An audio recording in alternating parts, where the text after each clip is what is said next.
గా ఉందా? లేకపోతే ఆల్రెడీ కొట్టేసామురా అన్న ఫీలింగ్‌లో ఉన్నారా? ఎలా ఉంది? ఎలా అనిపిస్తుంది? అది 100% అంటే కొట్టేసామని ఫీలింగ్ గట్టిగా ఉంది. ఒకటి నాకు చాలా హ్యాపీ ఏమనిపించిందంటే, సి మేము తీసిన సినిమా పైన మాకు ఎంత కాన్ఫిడెన్స్ ఉందో అన్నది ఈ ఈ ఈవెంట్ అంటే ఈ చిన్న మీట్ బట్టి కూడా మీరు చెప్పొచ్చు. అంటే జనరలీ అరే ఈ మైండ్తో ఓపెన్ మైండ్తో రండి, సైకలాజికల్ డ్రామా అని సినిమా గురించి ఇంకొకసారి అండర్లైన్ చేయాలి అని వీళ్ళు ప్రొడ్యూసర్స్ కానీ ఇలా అనుకొని ఒక స్మాల్ ప్రెస్ గ్యాదరింగ్ పెట్టి చెప్పాలి అని అనుకోవడం కూడా యూజువలీ మనం ఎప్పుడు చూడలేదు.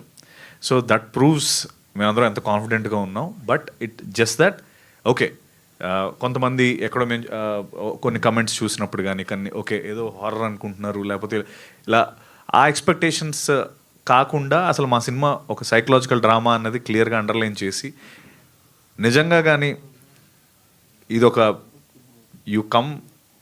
ఒక ఓపెన్ మైండ్తో సినిమా వస్తే నేను చెప్తున్నాను, ఇది జనరల్గా ఒక సినిమా చూస్తే 48 గంటలు దాని ఇంపాక్ట్ ఉంటుంది అంటారు కదా, ఇది ఒక 2 గంటలు ఎక్స్ట్రా ఉంటుంది. ఇది మనం రాబోతున్నారు అంత కాన్ఫిడెన్స్తో ఉన్నాం. ఈ కాన్ఫిడెన్స్లో భాగంగానే ఈ మీట్ కూడా, సో దట్ క్లియర్ చేయడానికి. అంటే అంటే మనం జనరలీ మూవీస్ టెంప్లెట్స్ ఉంటాయి, మనం అందరం చూసేటప్పుడు ఆ టెంప్లెట్లో ఫిట్ అవ్వకపోతే మనకు కొంచెం లైఫ్లో చాలా విషయాలు మనకు కొన్ని అలవాట్లు ఉంటే అది జరగకపోతే ఇబ్బంది అవుతుంది. సినిమాల్లో కూడా మేము అబ్జర్వ్ చేసింది ఓవర్ ద లాస్ట్ 10 years ఏంటంటే, ఒక ఎక్స్పెక్టేషన్తో జనరల్లీ సినిమాకి వెళ్ళినప్పుడు సరే ఇప్పుడు ఒక పాట వస్తుంది, ఒక డాన్స్ వస్తుందో, సీన్ వస్తుంది అని ఒక టెంప్లెట్ ఎక్స్పెక్ట్ చేయాలి. ఇప్పుడు కామెడీ సీన్ రావాలి, ఆ తర్వాత ఇది వస్తే ఓకే ఇప్పుడు ఒక ఇంటర్వెల్ బ్యాంగ్ ఉంటుందో, ఇప్పుడు క్లైమాక్స్ బ్యాంగ్ ఉంటుంది అని ఒక ఎక్స్పెక్టేషన్తో మనం కూర్చుంటూ ఉంటాం. ఈ సినిమాకి ఆ template expectation, so when you say expectation బాగుంటుంది అని ఎక్స్పెక్టేషన్ పెట్టుకుని రావచ్చు, అది మా ప్రాబ్లం కాదు. Let's clarify that. ఎక్స్పెక్టేషన్ లేకుండా రండి అది కాదు, బాగుంటుంది అనే ఎక్స్పెక్టేషన్తో మీరు రావచ్చు. టెంప్లెట్ లాగా ఉంటుంది, ఈ సీన్ తర్వాత ఈ పాట రావాలి, దీని తర్వాత ఇలా ఉండాలి, జనరల్లీ ఇలా ఉంటాయి కదా, ఈ గ్రామర్ ఉంటుంది కదా అనేది మిమ్మల్ని న్యూ ఎక్స్పీరియన్స్ ఇస్తాం in that way. So it's like a new dish. Anurag చెప్పినట్టు ఒక కొత్త డిష్ మేము ముందు పెట్టాం. మీరు ఫస్ట్ టైం ఒకటి తింటున్నారు, ఆ ఓపెన్ మైండ్తో తినండి. ఇది ఇప్పుడు బిర్యానీ ఇలా ఉంటుంది అని ఒకటి తిని ఆ పాస్తా బిర్యానీలా లేకపోతే మీరు డిసప్పాయింట్ అవుతారు. సో ఇది ఒక కొత్త డిష్ నేను తింటున్నా, అది ఎలా ఉందో చూద్దామని ఓపెన్ మైండ్తో మీరు తినండి, అది డెఫినెట్లీ మీకు చాలా నచ్చుతుంది. ఇది కొత్త జోనర్, అది accepted. At the same time open మైండ్తో రమ్మంటున్నారు, అది కూడా ఓకే. బట్ కాకపోతే ఏంటంటే లోపలికి వచ్చిన తర్వాత అంటే ఏం ఫీల్ అవుతా అంటే, కొంతమంది భయపెడతారా, నవ్విస్తారా, లేకపోతే మమ్మల్ని కూడా ఆలోచింపజేస్తారు, ఆ పాత్రతో ఎమోషనల్ అయ్యేలా చేస్తారు, ఏమి ఇస్తారు, ఎలాంటి ఫీలింగ్ మాకు ఇస్తారు మీరు? Loaded question. ఖచ్చితంగా నవ్విస్తాను. It's not a film you watch, it's a world you will enter. ఎవరైనా చెప్పొచ్చు, ఆయన అడిగిన నేను చెప్పాలి, ఎవరైనా who can it answer it better than మా ధోని. ఒక లైఫ్ ఎక్స్పీరియన్స్ ఇస్తామంటున్నాడు అనురాగ్, నిజంగానే అది ఒక లైఫ్ ఎక్స్పీరియన్స్ ఇస్తాం ఫర్ షూర్. లైఫ్ మాకు అర్థమవుతుంది మీరు చెప్పింది, కొత్త ఓపెన్ మైండ్ అంటే భయపడాలా, నవ్వాలా, జానర్ మీరు వచ్చి ఒక 3 hours ఇప్పుడు మీరు ఒక వరల్డ్లోకి ఎంటర్ అయ్యి ఆ వరల్డ్ని ఎక్స్పీరియన్స్ చేస్తారండి. మీ చుట్టూ ఒకటి జరుగుతూ ఉంటుంది. ఇది కేవలం ఆడియో విజువల్ ఎక్స్పీరియన్సే కాదు, ఒకటి ఇందాక అన్నట్టు ఏమని చెప్తే ఎక్స్ట్రా చెప్పినట్టు ఉంటుందా అని, బట్ ఇది ఒక ఆడియో వీడియో ఒకటే కాదండి. నేను మీకు ఒక చిన్న ఎగ్జాంపుల్ మీరు చెప్పొద్దు అన్నారు, బట్ నేను చెప్తా. there's a section in the film where a character feels a certain way. You will also feel like that. నేను సినిమా అయ్యాక నాకు ఆ పోర్షన్లో అట్లా అనిపించింది మహా అంటే, అదే కదా డిజైన్, ఆ క్యారెక్టర్ అలానే ఫీల్ అవుతాడు కానీ. So he's going to the extent of మీరు ఎలా ఫీల్ అవ్వాలి అని మిమ్మల్ని మీరు ఎవడో వచ్చి గట్టిగా పట్టుకున్నట్టు ఉంటుంది ఒకసారి. So it's a film that's going beyond just dialogue and visual. ఇట్లా ఎంటర్ యువర్ మైండ్. ఇది మీ మైండ్లోకి ఎంటర్ అయ్యి ఆ సినిమా మీ మైండ్లో ఉంటుంది. మహాగారు అంటే మీరు మహేష్ బాబు గారు రాశారు, ఆయన జస్ట్ జనరల్గా మామూలుగా వాయిస్ ఓవర్ ఇచ్చినా కూడా చాలా స్ట్రాంగ్ మెసేజ్ వెళ్తుంది. అలాంటిది మీరు ఏం రాశారు అంటే, never before in Telugu cinema, Satyadevi in GMB proudly presents, ఇలాంటి స్ట్రాంగ్ వర్డ్స్ అన్ని వాడారు కదా. సో మీరు రాసిచ్చింది యాజ్ ఇట్ ఈస్గా స్క్రిప్ట్ ఆయన చదివారా, కరెక్షన్స్ ఆయన చేశారా, లేకపోతే ఆయన ఏమైనా యాడ్ చేశారా దాంట్లో? ఇప్పుడు ఆయన చూసే కదండి చదవాలి, చూసే అంటే ఇప్పుడు ఆయన ఫస్ట్ డ్రాఫ్ట్ ఒప్పుకున్నారా లేకపోతే ఆయన ఇది యాడ్ చేశారా, ఆయన ఏమైనా తీసారా, అది నేను అడుగుతున్నా.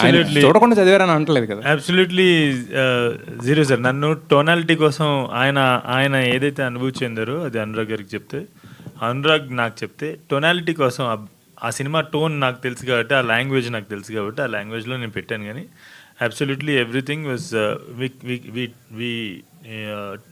Translated Mahesh Babu sir's opinions only, nothing else. And also when we gave the first draft he immediately recorded it and send it to me. అది కూడా ఒక ఫోటో, ఇట్ వాజ్ JPEG, అది నార్మల్ So వాట్సాప్ ఆయన ఫోటో, ఇక్కడ లేరు. Half page photo పంపిస్తే direct voice note file Yeah, వచ్చింది. Because ఆయన ట్రావెల్ చేస్తున్నారు, ఇక్కడ ఇండియాలో లేరు. యా, అది వచ్చినప్పుడు నేను కంగారు పడ్డా. నేను కూడా అది మామూలుగా ఆయన అనుకున్న మాటలు చెప్పినా కూడా మనం ఒక డ్రామాటిక్ లాంగ్వేజ్లో పెట్టినప్పుడు అది ఏమవుతుందంటే కొంచెం అదే అంటే నేను అది అంత పెద్ద సెన్సేషన్ అవ్వేటువంటిది అనుకోలేదు. ఆయన చెప్పిన మాట నేను రాశాను అంతే.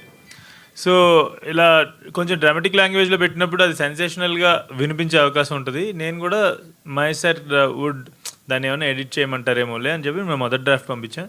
కానీ Mahesh sir truly felt that, అందుకని ఆయన ఇమీడియట్గా వాయిస్ నోట్ పంపించారు. సార్ నేను మా ఫాదరు అది మంచిదా కదా అది? ఓకే సార్, ఒక ఫిల్మ్ మేకర్ సార్.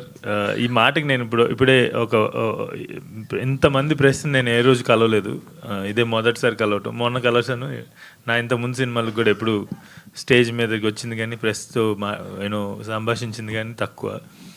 సార్ మేము 1 కోటి మంది, 2 కోట్ల మంది, పోనీ 8 కోట్ల మంది తెలుగు వాళ్ళకి ఒక కథ కూర్చోబెట్టి చెప్పాలంటే ఎంతో కొంత జీవితం మీద అవగాహన ఉన్న అవగాహన మాటల ద్వారా చెప్పే ఇది లేకపోతే, ప్రావీణ్యం లేకపోతే మా జాబ్లే మీనింగ్లెస్ కదా సార్. సో అందుకని మాటల్లో చెప్పడానికి ప్రయత్నిస్తాను అతను అడిగినప్పుడు. నో క్వశ్చన్స్ అండి. యాక్చువల్లీ చాలా చెప్పేశారు మీరు ఈ సినిమా గురించి, మేము కూడా అడిగేసాం. మీరు అన్నట్టు కొత్త డిష్ అంటున్నారు శరత్ గారు. సో సత్యదేవ్ గారి ఎఫర్ట్స్, మీ అందరి ఎఫర్ట్స్కి రేపొద్దున మంచి సక్సెస్ అవ్వాలి. ఈ కొత్త డిష్ అందరూ ఎంజాయ్ చేయాలి. All the very best. Thank you Rajesh. మహాగారు థ్యాంక్ యూ. సార్ అంటే మీ ఫస్ట్ సినిమా నుంచి సినిమా చూస్తాను జర్నీ కొంచెం డిఫరెంట్గా ఉంది సార్. మన ఇద్దరితో ఒక సర్కిల్ సార్. 8 years తర్వాత మళ్ళీ ఫస్ట్ సినిమాకి మనం ఇలాగా మాట్లాడుకున్నాం. తర్వాత మళ్ళీ 8 years తర్వాత అంటే కేర్ ఆఫ్ కంచరపాలెం చూడ అది కొత్త జోనర్ 4 దాన్ని లాస్ట్ ట్విస్ట్ ఇచ్చారు. అంటే ఈ సినిమా ట్రైలర్ చూసిన దాన్ని బట్టి మలయాళంలో అయితే చాలా పెద్ద హిట్ అయిపోయేది ముందే. అంటే ఇంత మలయాళం మమ్ముట్టి గారి బ్రహ్మయ్యగా ఉన్న సినిమా వచ్చింది. ఆ కైండ్ ఆఫ్ ఏమన్నా దీనికి ఏమన్నా లింకప్ అయి ఉందా? అంటే కొంచెం ఈ పాత్ర అలా కనిపించడం వల్ల కొంచెం ఏమన్నా కనిపిస్తుంది సార్ ప్యారలల్. బట్ బ్రహ్మయుగానికి దీనికి ఎటువంటి సంబంధం లేదు సార్ అసలు. అండ్ ప్యారలల్స్ తీయాలంటే కనుక యాజ్ ఐ టోల్డ్ యూ, ఆయనకి నేను ఎప్పుడైనా ఎవరికైనా సరే మ్యూజిక్ డైరెక్టర్ కూడా రిఫరెన్స్ ఇవ్వమంటే రిఫరెన్స్ ఇచ్చేవాడిని కదా. నాకు ఇలా వినిపిస్తుంది మ్యూజిక్, అది కొట్టు అని చెప్పేసి అనేవాడిని. So there is no reference for this film sir. Last cinema Umamaheswara cinema అప్పుడు కూడా ఆయన కమర్షియల్గా 4 పాటలు పెట్టి 4 ఫైట్లు పెడతారనుకుంటే ఆ సినిమాలో కూడా క్లైమాక్స్ దాకా ఏం ఫైట్ పెట్టలేదు. ఈ సినిమా కూడా ఏమీ ఒక 4 ఫైట్లు 4 పాటలు ఇందాక శరత్ అంటున్నట్టు కమర్షియల్ థింకింగ్ కాకుండా ఓపెన్ మైండ్తో రమ్మన్నారు అడుగుతున్నా. అంటే సత్యదేవ్ గారిని యాంగిల్ చూడలేదు మీరు దగ్గరగా ఉన్నా కానీ. లేదు sir, Satyadev actually there is 1 action film that we're planning. And అది సార్ మేమిద్దరం ఏం చేసినా, మేమిద్దరే కాదు, ఆయన వేరే దర్శకుడితో చేసినా, నేను వేరే నటులతో అంటే వేరే హీరోస్తో చేసినా కూడా మా ఇద్దరికి ఉన్న కామన్ థింగ్ ఏంటంటే మేము ఎక్కడి నుంచో వచ్చాం కదా. ఏదైనా పని చేసినప్పుడు దాన్ని ఏమంటారు, మెచ్చుకోదగ్గ పని చేయకపోతే మా ఉనికి ఉండదు కదా సార్. సో మేము ముందుకు వెళ్ళలేం కదా. సో మా ఇద్దరి తాపత్రయం ఎప్పుడు కూడా ఆడియన్స్కి ఒక నెవర్ బిఫోర్ ఎక్స్పీరియన్స్ ఇవ్వాలని. అలాంటి ఒక యాక్షన్ ఫిల్మ్ ఉంది సార్ మా ఇద్దరి దగ్గర. సో అది అంటే ఇప్పుడు అనురాగ్, శరత్, మహేష్ బాబు గారు, నమ్రత గారు, గోపాలకృష్ణరెడ్డి గారు పూనుకున్నట్టు ఆ సినిమా పూనుకున్న రోజున డెఫినెట్లీ ఒక never before action film experience ఇస్తాం సార్.